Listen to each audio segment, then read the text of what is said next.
Hello friends, मैं हूं आकाश कुमार। चलिए अपने टॉपिक को आगे बढ़ाते हैं। आज हम पढ़ेंगे चतुर्भुज। ठीक है, क्वाड्रिलेटरल।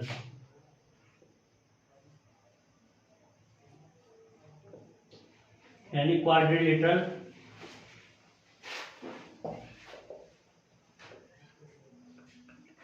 क्वाड्रिलेटरल ठीक है। तो क्वाड्रिलेटरल क्या है? अगर मैं ये कहूं कि जैसे हम त्रिभुज पढ़ते थे, ठीक है, तो त्रिभुज का मतलब कितना होता है? तीन, यानी जिसमें तीन भुजाएं हो। ठीक है, तो यहाँ पे क्या है? चतुर्भुज, यानी कि जिसमें चार भुजाएं हो। चार भुजाएं, ठीक है। यानी कि अगर मैं ये कहूं कि ये क्या है, इसकी चार भुजाएं हैं, तो ये चतुर्भुज है। चतुर्भुज किसी भी शेप में हो सकते हैं, बस उसकी चार भुजाएं होनी चाहिए। अगर मैं ये कहूं तो ये भी तो चतुर्भुज ही है, ये भी चतुर्भुज है। ठीक है, हमेशा क्या होगा? चतुर्भुज के चारों कोणों का योग, मान लीजिए ए, ये बी, ये सी, ये डी। ठीक है, चार भुजाओं से जो घिरी हुई आकृति होगी वो क्या होगी? हमारे पास चतुर्भुज होगी। ठीक है, और चारों चतुर्भुज के चारों कोणों का जो योग है, ठीक है, ये इन क्या होता है? 360, यानी angle A plus angle B plus angle C plus angle D बराबर हमेशा क्या होगा? 360 डिग्री होगा। ठीक है भाई, हमने पढ़ा क्या कि किसी भी चतुर्भुज के चारों कोणों का योग कितना होता है? हमेशा 360 डिग्री होगा। ठीक है, आगे देखते हैं। माना हमारे पास एक चतुर्भुज है भाई, ये कोई चतुर्भुज है। ठीक है, A B C D, A B C D एक चतुर्भुज है। ठीक है, अगर मैं ये कह दूं कि भाई इसका मध्य बिंदु ये, और इसका मध्य बिंदु ये, इसका मध्य बिंदु ये, इसका मध्य बिंदु ये, ठीक है, यानी पी क्यू आर एस, अगर इन सबको आपस में मिला दिया जाए, यानी ये P Q, Q R, R S और पी एस, ठीक है, अगर मैं इन सबको मिला दूं तो ये क्या, कौन सा चतुर्भुज बनेगा? आयत बनेगा, समचतुर्भुज बनेगा, समांतर चतुर्भुज बनेगा। तो क्या बनेगा, देखते हैं क्या बनेगा। ठीक है, अच्छा मैं ये कह सकता हूं क्या ये इसका डायगोनल होगा, यानी विकर्ण होगा, ये भी इसका डायगोनल होगा। ठीक है, अच्छा हमने एक थ्योरम पढ़ी थी क्या कि अगर ये कोई त्रिभुज है, ठीक है, और इसका ये इसका मध्य बिंदु, ये इसका मध्य बिंदु, अगर इन दोनों को मिला दूं तो ये वाली जो होती है वो इसके पैरेलल और इससे आधी होगी। ठीक है, तो क्या मैं इसको देख सकता हूं? त्रिभुज डी ए बी, त्रिभुज डी ए बी, इसमें क्या है? त्रिभुज डी ए बी का ये मध्य बिंदु है और ये भी मध्य बिंदु है। इन दोनों को अगर मिलाया तो क्या ये वाली भुजा, यानी भुजा पी क्यू क्या होगी? बराबर होगी हाफ डीबी के, हाफ डीबी के होगी, और इसके समांतर भी होगी भैया, इसके समांतर भी होगी, यानी ये दोनों क्या है? समांतर है। ठीक है, अच्छा मैं अगर ये वाला त्रिभुज देखो डी सी बी, त्रिभुज डी सी बी, तो ये वाला मध्य बिंदु है इसका, डीसी का मध्य बिंदु एस है और बीसी का मध्य बिंदु आर है। ठीक है, अगर इन दोनों को मिला दो तो इसके समांतर ये होगी, ये आधी भी होगी, ये इसके समांतर होगी। ठीक है, ऐसे ही में त्रिभुज ए डी सी, अगर त्रिभुज ए डी सी में देखो क्या होगा कि भाई पी क्यू पी एस क्या होगा? इसके समांतर और आधी होगी। ठीक है, ऐसे ही त्रिभुज ए बी सी, त्रिभुज A B C, A B का आधा क्यू और इस बीसी का आधा आर है। ठीक है, तो ये भी कितनी हुई? इसके समांतर ये होगी और इसकी आधी होगी। तो एक बात बताओ, ये वाली भुजा इसके समांतर है तो ये वाली भुजा इसके भी समांतर होगी, ये वाली भुजा इसके समांतर है तो ये वाली भुजा इसके भी समांतर होगी। ठीक है, यानी आमने सामने की भुजाएं क्या है? समांतर है। ठीक है, तो मैं इसको कह सकता हूं क्या कि जो चतुर्भुज पी क्यू आर है, चतुर्भुज पी क्यू आर एस, चतुर्भुज पी क्यू आर एस है, हमेशा क्या होगा? एक समांतर चतुर्भुज होगा। क्या होगा? समांतर चतुर्भुज होगा। ठीक है भाई, क्या होगा? समांतर चतुर्भुज होगा। ठीक है, यानी कोई भी चतुर्भुज है, ठीक है, कोई भी चतुर्भुज है, अगर उनके मध्य बिंदुओं को मिला दिया जाए तो क्या होगा? हमेशा समांतर चतुर्भुज बनेगा। ठीक है, आगे देखते हैं भाई। कोई चतुर्भुज है मेरे पास, मान लेता हूं ये एक चतुर्भुज है, चतुर्भुज है A B C D, A B C D कोई चतुर्भुज है, ये इसके डायगोनल है डीबी और एसी, डीबी एसी इसके डायगोनल है। ये डीबी जो है एसी को काट देता है, ए अनुपात बी के अनुपात में काटता है। ठीक है, तो अगर मैं त्रिभुज ए डी सी, त्रिभुज ए डी सी को अगर मैं देखता हूं तो मुझे क्या पता है? ये वाली जो लाइन है इस वाले त्रिभुज को काट रही है कितने के अनुपात में? ए अनुपात बी के अनुपात में काट रही है। ठीक है, तो हमें पता है क्या कि जो अनुपात इस बेस का होगा वही अनुपात किसका होगा? इसके क्षेत्रफल का भी होगा। तो मैं कह सकता हूं इसका क्षेत्रफल भी कितना होगा a, तो ऐसे ही इसका क्षेत्रफल भी कितना होगा b होगा। अगर मैं इस त्रिभुज को लूं a b c, त्रिभुज a b c को लूं तो इसका भी क्षेत्रफल कितना होगा a, इसका भी क्षेत्रफल कितना होगा b। ठीक है, तो हम देख लेते हैं क्या कि त्रिभुज d a b, त्रिभुज d a b और त्रिभुज d c b, त्रिभुज d c b, इनका क्षेत्रफल का अनुपात भी कितना होगा भाई, इसका क्षेत्रफल पूरा कितना हो गया 2a और इसका क्षेत्रफल कितना होगा 2b होगा, इसका क्षेत्रफल 2b होगा। तो इनका जो क्षेत्रफल का अनुपात भी होगा वो कितना होगा a अनुपात b, यानी कि इनका जो रेशियो होगा वो भी किसके अनुपात में होगा a अनुपात b के अनुपात में होगा, यानी एरिया का रेशियो भी कितना होगा a अनुपात b के अनुपात में होगा। ठीक है,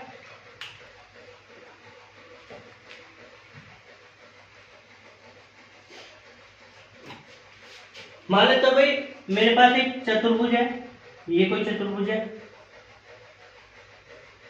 कोई भी चतुर्भुज है मेरे पास अगर, ठीक है, इसके डायगोनल्स हैं ये a b c और d, इसके डायगोनल्स है db और ac, इसके डायगोनल्स है, और ये क्या कर रहे हैं ये समकोण पर काट रहे हैं आपस में। इसके डायगोनल्स अगर समकोण पर काट रहे हैं तो हम एक चीज देख लेते हैं, मान लीजिए o पे काट रहा है, o बिंदु है, o पे काट रहा है, तो मैं देख सकता हूँ क्या, अगर मैं इस त्रिभुज को ले लेता हूँ, एक त्रिभुज AOD, अगर त्रिभुज AOD को देखता हूँ तो क्या निकलेगा ऐसे, मैं ये कह सकता हूँ ये इसका समकोण त्रिभुज है 90 डिग्री है, तो पाइथागोरस पर मैं लगा सकता हूँ भाई, यहाँ से अगर मैं पाइथागोरस लगाऊं तो ये कह सकता हूँ क्या कि AD स्क्वायर बराबर होगा किसके AO का स्क्वायर प्लस का DO का स्क्वायर, किसका होगा DO का स्क्वायर क्या होगा। ऐसे ही मैं अगर इस वाले त्रिभुज को देखूं AOB, त्रिभुज AOB में लूं अगर तो AB स्क्वायर बराबर होगा किसके AO square plus BO square के। अगर मैं त्रिभुज BOC, त्रिभुज BOC को लेता हूं तो BC का स्क्वायर लूं, BC का स्क्वायर, त्रिभुज BC का स्क्वायर कितना होगा भाई BO square plus CO square, CO square होगा। अगर मैं त्रिभुज COD को देखता हूं तो कितना होगा DC स्क्वायर बराबर कितना हुआ CO का स्क्वायर प्लस DO का स्क्वायर, DO का स्क्वायर। ठीक है, तो क्या मैं ये देख सकता हूँ भाई, अगर मैं इनको करता हूँ क्या AD यानी कि इसके स्क्वायर को AD स्क्वायर, ठीक है, और इसका स्क्वायर यानी BC स्क्वायर, अगर इनको जोड़ लूं तो कितना बना भाई मेरे पास, अगर मैं ये देख लेता हूँ क्या कि AD square plus BC square, अगर मैं इन दोनों को जोड़ लेता हूं तो क्या बनेगा AO square plus OD square plus BO square plus CO square. ठीक है, तो अगर इन दोनों को जोड़ूं तो AB square plus DC square क्या बनेगा AO square BO square CO square DO square, यानी जितना ये बन रहा है इतना ही ये बनेगा हमारे पास। ठीक है, तो मैं ये कह सकता हूं कि इन दोनों का योग किसके योग के बराबर होगा, इसके योग के बराबर होगा, यानी बराबर होगा किसके AB स्क्वायर प्लस का DC स्क्वायर। यानी मैं ये कह सकता हूँ क्या कि अपोजिट साइडों के योग का स्क्वायर का जो योग होगा, ठीक है, वो अपोजिट साइड के स्क्वायर के योग के बराबर होगा। ठीक है भाई, ये वाला जो हमारे पास है ये और ये चारों मिलेंगे, ठीक है, तो ये इन चारों के बराबर ही तो होंगे। ठीक है, तो क्या हुआ मेरे पास, यानी कि ये वाली साइड का स्क्वायर प्लस ये वाली साइड का स्क्वायर बराबर होगा किसके, हमेशा ये वाली साइड का स्क्वायर प्लस ये वाली साइड का स्क्वायर के योग के बराबर होगा। कब, जब किसी भी चतुर्भुज के डायगोनल्स क्या करते हो 90 डिग्री पे काटते हो। ठीक है,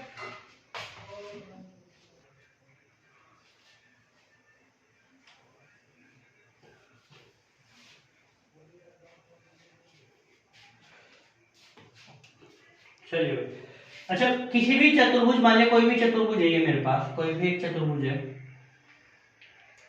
ये कोई भी चतुर्भुज है A B C और D। ठीक है, ABCD कोई भी चतुर्भुज है, हमें पता है क्या कोई भी चतुर्भुज है, अगर कोई भी चतुर्भुज है उसका जो क्षेत्रफल होता है क्या होता है, क्षेत्रफल क्या होगा हमेशा लंबाई गुना चौड़ाई, भाई लंबाई गुना चौड़ाई होता है। किसी भी चतुर्भुज के क्षेत्र का क्षेत्रफल जो क्या होता है लंबाई गुना चौड़ाई होता है। ठीक है, अच्छा मैं मान लेता हूं मेरे पास ये डायगोनल है, इसका DB इसका डायगोनल है। ठीक है, DB इसका डायगोनल है और यहाँ A से मैं इस पे क्या कर रहा हूँ, एक परपेंडिकुलर डाल रहा हूँ, ये मान लेता हूँ मैं A है, A से पॉइंट A से इस वाले डायगोनल BD पर मैंने कोई लंब डाल दिया, क्या है ये ए है, इसकी लंबाई कितनी है ए है, इसको मान लेता हूं मैं एम है। अच्छा सी से भी अगर मैं कोई लंब डाल दूं ये, ठीक है, ये पॉइंट एन है और मान लिया इसकी भुजंग ये कितनी है लंबाई बी है, ठीक है। तो अगर मैं इसका क्षेत्रफल देखूं तो क्षेत्रफल कितना होगा भाई। अच्छा त्रिभुज ए डी बी और त्रिभुज डी सी बी, इन दोनों के क्षेत्रफल को अगर मैं जोड़ दूं तो पूरा क्षेत्रफल निकल आएगा मेरे पास। तो मैं अगर देखूं त्रिभुज ए डी बी प्लस त्रिभुज डी सी बी, इसका क्षेत्रफल होगा। यानी मैं ये कह सकता हूं क्या कि भाई 1/2 एरिया बेस कितना है डीबी इंटू हाइट कितनी है ए है, ठीक है भाई। हाइट त्रिभुज का क्षेत्रफल क्या होता है base into height, 1/2 base into height होगा, ठीक है। ऐसे ही अगर मैं इस वाले क्षेत्रफल को लूं तो कितना होगा कि 1/2 बेस कितना है डीबी प्लस का हाइट कितनी है बी। यानी मैं कह सकता हूं अगर यहां से 2 कॉमन लूं 1/2 कॉमन लूं और यहां से डीबी भी कॉमन ले लूं डीबी तो यहां पे कितना बचेगा हमारे पास, यहाँ पे ए बचा और यहाँ पे कितना बचेगा प्लस का बी। तो मैं कह सकता हूं क्या इस चतुर्भुज का एरिया की क्षेत्रफल कितना होगा हमेशा ये होगा 1/2 बेस इंटू ए प्लस बी, यानी जो इसकी हाइट है उनका योग होगा, ठीक है।